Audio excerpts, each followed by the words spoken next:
ইরানের সাথে যুদ্ধে জয়ী যুক্তরাষ্ট্র। হ্যাঁ, ঠিকই শুনেছেন, ইরানের সাথে যুদ্ধে জয়ী মার্কিন যুক্তরাষ্ট্র।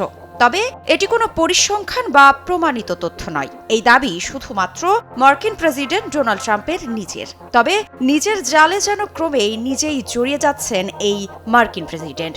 কারণ প্রশ্ন উঠছে, ট্রাম্প যদি সত্যিই ইরান যুদ্ধে জিতেই থাকেন, তবে অন্য দেশের সাহায্য কেন চাইছেন তিনি? আর সাহায্য না করলে দেখে নেবার হুমকিও বা কেন দিচ্ছেন?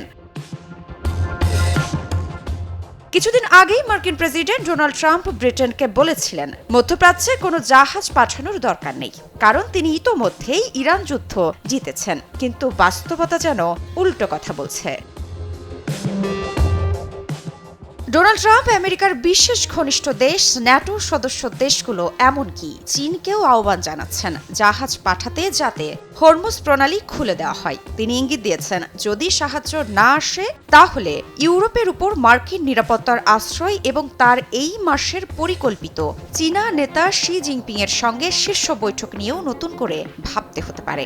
সংবাদ মাধ্যম দ্য ফাইন্যান্সিয়াল টাইমসকে দেওয়া এক সাক্ষাৎকারে ট্রাম্পের এই বক্তব্যে আবারও প্রমাণ মিলেছে যে ইরানের বিপক্ষে তার একাধিক বিজয়ের আভাস প্রদর্শন সত্ত্বেও যুদ্ধ এখনো শেষ হয়নি।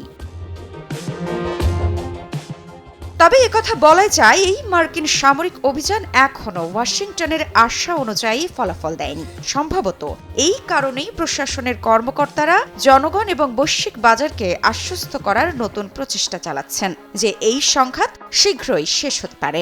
জাতিসংঘের মার্কিন রাষ্ট্রদূত মাইক ওয়াল্ট সিএনএনকে স্টেট অব দ্য ইউনিয়ন প্রোগ্রামে জানাতে অস্বীকার করেছেন যে মার্কিন সেনারা কখন দেশে ফিরবে। এদিকে এনার্জি সেক্রেটারি ক্রিস রাইট আরও আশাবাদী।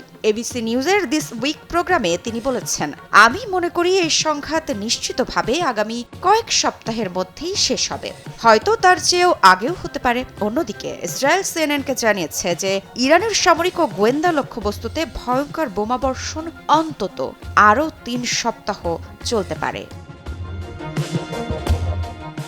এদিকে ট্রাম্প দেশকে যুদ্ধের জন্য প্রস্তুত করেননি এবং তিনি বিভ্রান্তিকর বিবৃতি দিচ্ছেন। তিনি জোর দিয়ে বলছেন যুদ্ধে ইতোমধ্যেই জয়লাভ করেছে যুক্তরাষ্ট্র, কিন্তু তিনি আবার বলছেন এটি তখনই শেষ হবে যখন তিনি নিজের ভেতর তা অনুভব করবেন। যদি বিজয় ইতোমধ্যেই অর্জিত হয়, তাহলে প্রশ্ন ওঠে, কেন ১৩ জন মার্কিন সেনা নিহত হওয়ার পরও সৈন্যরা ঝুঁকির মধ্যে আছে? বিকাশ পেমেন্টে ১০,০০০ টাকার বেশি অফার। শপিং চলছে তো। এদিকে প্রশাসন একটি অন্ধকার ঐতিহাসিক ক্লাউডের অধীনে কাজ করছে।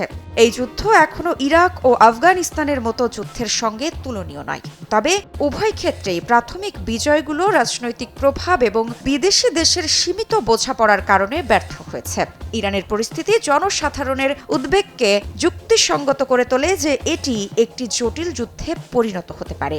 এ অবস্থায় প্রশ্ন থেকেই যায়, ইরান যুদ্ধে যদি সত্যি ট্রাম্প জয়ের মুখে থাকে, তাহলে অন্য দেশের সহায়তা কেন চাইছেন তিনি? মৃত্তিকা সিনহা বিশ্বাস, নিউজ 24।